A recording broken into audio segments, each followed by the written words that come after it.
ನೋಡಿ ಎಷ್ಟೆಲ್ಲ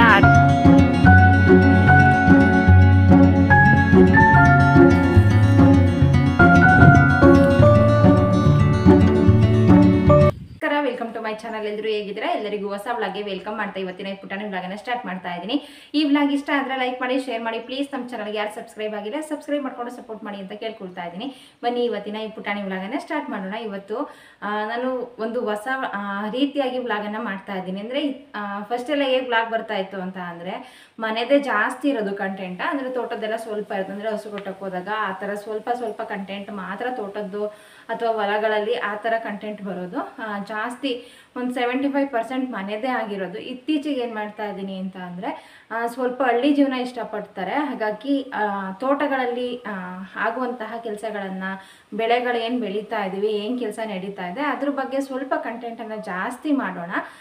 ಸ್ವಲ್ಪ ಕಂಟೆಂಟ್ ಅಂದರೆ ಒಂದು 70% ತೋಟದ್ದಾದರೆ ಇನ್ನೊಂದು 30% ಮನೆದು, ಆ ಥರ ವ್ಲಾಗನ್ನು ಮಾಡೋಣ ಅಂತ ಅಂದ್ಕೊಂಡಿದ್ದೀನಿ. ನಿಮಗೆ ಏನನ್ಸುತ್ತೆ ಕಮೆಂಟಲ್ಲಿ ತಿಳಿಸಿ. ನಿಮಗೆ ಯಾವ್ದು ಇಷ್ಟ ಆಗುತ್ತೆ ಅಂದರೆ ಮನೆಯಲ್ಲಿರುವಂತಹ ರೊಟೀನ್ ವ್ಲಾಗ್ಗಳು ಬಂದರೆ ಇಷ್ಟ ಆಗುತ್ತಾ ಅಥವಾ ತೋಟದ ಬಂದರೆ ಇಷ್ಟ ಆಗುತ್ತಾ ಅಂತ ಕಮೆಂಟಲ್ಲಿ ಕಮೆಂಟ್ ಮಾಡಿ ತಿಳಿಸಿ. ನಿಮಗೆ ಯಾವ ಥರ ಇಷ್ಟ ಆ ಥರ ಕಂಟೆಂಟಲ್ಲಿ ವೀಡಿಯೋಸನ್ನು ಮಾಡ್ತೀನಿ. ಲಡ್ಡು ಬಾಯ್ಲಿ, ಇವತ್ತು ತೋಟಕ್ಕೆ ಹೋಗಬೇಕು. ಇವತ್ತು ಕೂಡ ವರ್ಕರ್ಸ್ ಬರ್ತಾರೆ, ಅವ್ರಿಗೆ ಅಡುಗೆ ಮಾಡ್ತಾ ಇದ್ದೀನಿ. ಹೀರೆಕಾಯಿ ಬಸ್ಸಾಂಬಾರು, ಮುದ್ದೆ ಮತ್ತು ಹೀರೆಕಾಯಿ ಬಸ್ಸಾರು, ಮುದ್ದೆ, ಕಾಳು, ರೈಸ್ ಮಾಡ್ತಾ ಇದ್ದೀನಿ. ಅಡುಗೆ ಮಾಡ್ಕೊಂಡು ತೊಗೊಂಡು ತೋಟಕ್ಕೆ ಹೋಗೋದು.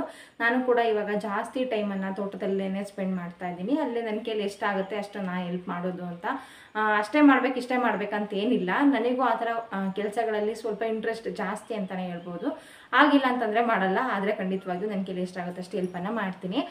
ನಿತ್ಯ ಸ್ಕೂಲ್ ಸ್ಟಾರ್ಟ್ ಆಗಿದೆ. ನಿತ್ಯ ಇವಾಗ ಸ್ಕೂಲಿಗೆ ಹೋಗಿದ್ದಾರೆ. ನಾನು ಲಡ್ಡು ಇವಾಗ ಸದ್ಯಕ್ಕೆ ಮನೇಲಿ ಇಬ್ಬರೇ ಇರೋದು. ಆಮೇಲೆ ಎಲ್ಲರೂ ಕೂಡ ತೋಟಕ್ಕೆ ಹೋಗ್ತೀವಿ.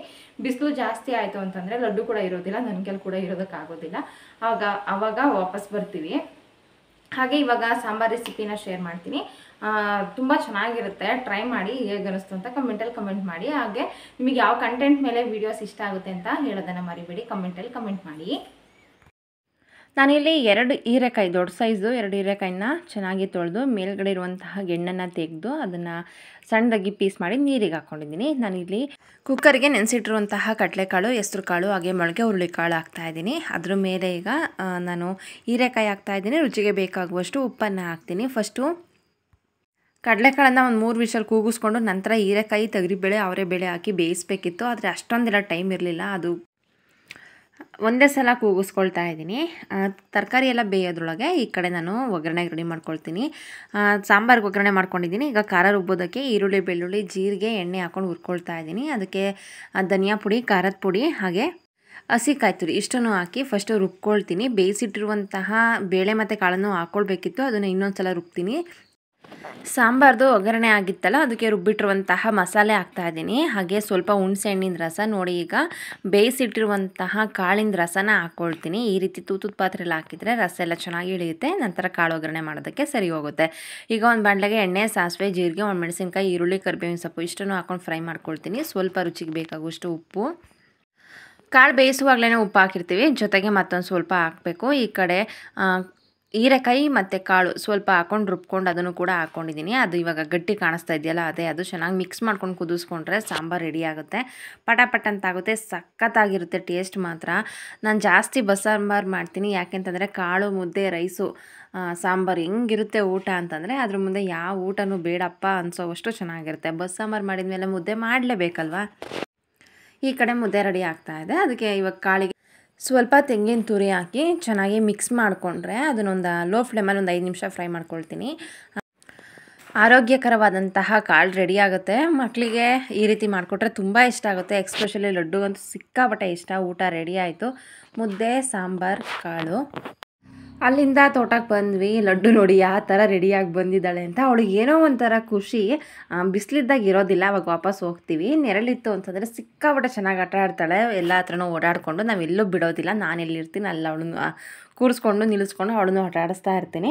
ಇಲ್ಲಿ ಮಧ್ಯದಲ್ಲಿ ಚೆನ್ನಾಗಿ ಮೇವು ಕಾಣಿಸ್ತಾ ಇದೆಯಲ್ಲ, ಅದನ್ನು ಹಸ್ಗಳು ಇಟ್ಕೊಂಡು ಮೇಯಿಸೋದು. ಅವನ್ನೇ ಬಿಟ್ಟರೆ ಏನು ಮಾಡ್ತವೆ ಅಂತ ಅಂದರೆ ಆ ಕಡೆ ಈ ಕಡೆ ಓಡಾಡಬೇಕಾದ್ರೆ ತಂತಿ ಮತ್ತು ದಡಿ ಎಲ್ಲ ಇರುತ್ತಲ್ಲ ಅದನ್ನೆಲ್ಲ ಹಾಳು ಮಾಡ್ತವೆ. ಹಾಗಾಗಿ ಹಿಡ್ಕೊಂಡು ಮೇಯಿಸ್ಬೇಕು ಅಂತ ಅಂದ್ಕೊಂಡಿರೋದು. ಹಾಗಾಗಿ ನಾನು ಕೂಡ ಹೋಗಿದ್ದೆ.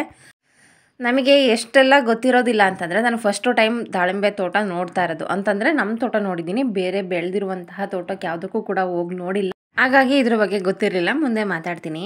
ನೋಡಿ ಇಲ್ಲಿ ರೂಮ್ ಅರ್ವಿರೋದು ಲಡ್ಡು ದಡ್ಡಿ ಎಷ್ಟೆಲ್ಲ ಅರ್ಕೊಂಡು ಕೂತಿದ್ದಾಳೆ. ಏನು ಮಗನೇ ಇದು? ಅವ್ರದ್ದು ಬ್ಯಾಗು ಇದು ಏನೋ ಕೇಳಿದ್ದೆಲ್ಲ ಕೊಡುತ್ತಂತೆ. ಈ ಬ್ಯಾಗು ನಂದೇ ಇದು ಆ್ಯಕ್ಚುಲಿ. ಲಡ್ಡು ನನಗೆ ಆಟಾಡೋಕ್ಕೆ ಬೇಕು ಅಂತ ತೊಗೊಂಡಿರೋದು. ಈ ಬ್ಯಾಗು ಅವಳದು ಸ್ಕೂಲ್ ಬ್ಯಾಗ್ ಅಂತೆ. ಅಲ್ಲೊಂದು ಪಾಪು ಅಲ್ಲಿಗೆ ಲೋಟ, ಹಾಗೆ ಪಾಪು ಮಲಗ್ಸೋಕ್ಕೆ ಇಷ್ಟು ಖರ್ಚೀಫು, ಬಲೂನು. ಏನು ಮಗನೇ ಇದು ಅರ್ವಿರೋದು? ಇಲ್ಲಿ ಮಾತಾಡು. ಏನದು? ಸೋಟಾರು. ಕರೆಂಟ್ ಇಲ್ಲ, ಹಾಗಾಗಿ ವಿಡಿಯೋ ಅಷ್ಟು ಕ್ಲಾರಿಟಿ ಕಡಿಮೆ ಐತೆ. ಕರೆಂಟ್ ಇರಲಿಲ್ಲ ನಾನು ಇದು ವಿಡಿಯೋ ಮಾಡಬೇಕಾದ್ರೆ. ಬಂಗಾರಿ ಮಾತಾಡು. ತಿಂಡಿ ಆಯ್ತಾ ಕೇಳು. ನಿಮ್ಮದು ಇವಾಗ ಎಲ್ಲಿಗೆ ಹೋಗೋಣ? ನಾವು ಇವಾಗ ಎಲ್ಲಿಗೆ ಹೋಗೋದು? ತೋಟ ಹೋಗೋಣ. ದಾಳಿಂಬೆ ತೋಟ ಮತ್ತೆ ಹೋಗೋಣ. ಹಾಂ, ಬರ್ತೀಯಾ? ಮನೇಲಿ ಇರ್ತೀಯಾ? ಬರ್ತೀಯಾ? ಇಲ್ಲಿ ನೋಡಿ, ಇಲ್ಲಿ ನಮ್ಮ ತೋಟದಲ್ಲಿ ಒಂದು ಗ್ಯಾಂಗೆ ಕಾಣಿಸ್ತಾ ಇದೆ. ಒಂದಮ್ಮ 7 ಜನ ಮಕ್ಕಳಿದ್ದಾರೆ.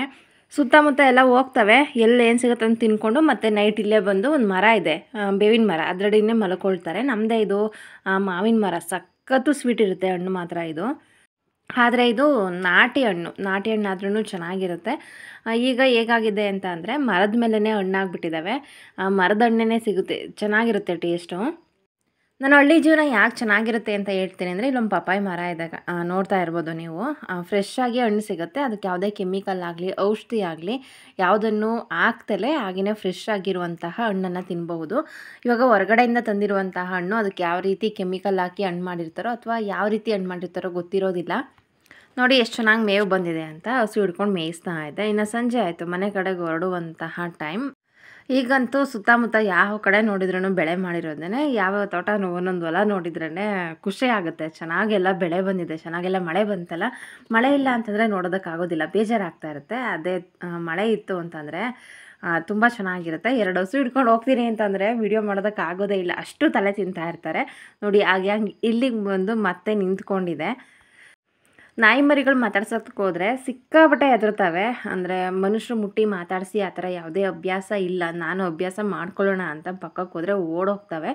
ಸ್ವಲ್ಪ ಊಟ ಹಾಕ್ತೀನಿ, ನನ್ನ ಕೈಲಿ ಎಷ್ಟಾಗುತ್ತೆ ಅಷ್ಟು ನಾನು ಮಾಡ್ತೀನಿ. ಅವತ್ತು ಸ್ವಲ್ಪ ತಿಂದು ಹೋಗ್ತವೆ. ಇವತ್ತು ಯಾಕೋ ನೈಟ್ಗೆ ಅನ್ನ ಸಾಂಬಾರು ಬೇಡ, ಚಿತ್ರಾನ್ನ ತಿನ್ನಬೇಕಂತ ಅನ್ನಿಸ್ತಾ ಇತ್ತು. ಹಾಗಾಗಿ ಚಿತ್ರಾನ್ನ ಮತ್ತು ಉಪ್ಪಿಟ್ಟು ಎರಡನ್ನೂ ಕೂಡ ಮಾಡ್ತಾಯಿದ್ದೀನಿ. ಸಾರಿ, ಇದು ಚಿತ್ರಾನ್ನ ಅನ್ನೋದಕ್ಕಿಂತ ತೆಂಗಿನಕಾಯಿ ರೈಸು, ಅದಕ್ಕಿಂತ ಸ್ವಲ್ಪ ಡಿಫ್ರೆಂಟ್ ಆಗಿರುತ್ತೆ. ಚಿತ್ರಾನ್ನ ಥರನೇ ಕಾಣಿಸುತ್ತೆ, ಟೇಸ್ಟ್ ಮಾತ್ರ ಸಖತ್ತಾಗಿರುತ್ತೆ. ಹಾಗೆ ಇವತ್ತಿನ ಈ ಪುಟಾಣಿ ವ್ಲಾಗನ್ನು ಇಲ್ಲೇ ಮುಗಿಸ್ತಾ ಇದ್ದೀನಿ. ವ್ಲಾಗ್ ಇಷ್ಟ ಆದರೆ ಲೈಕ್ ಮಾಡಿ, ಸಬ್ಸ್ಕ್ರೈಬ್ ಆಗಿ. Thank you.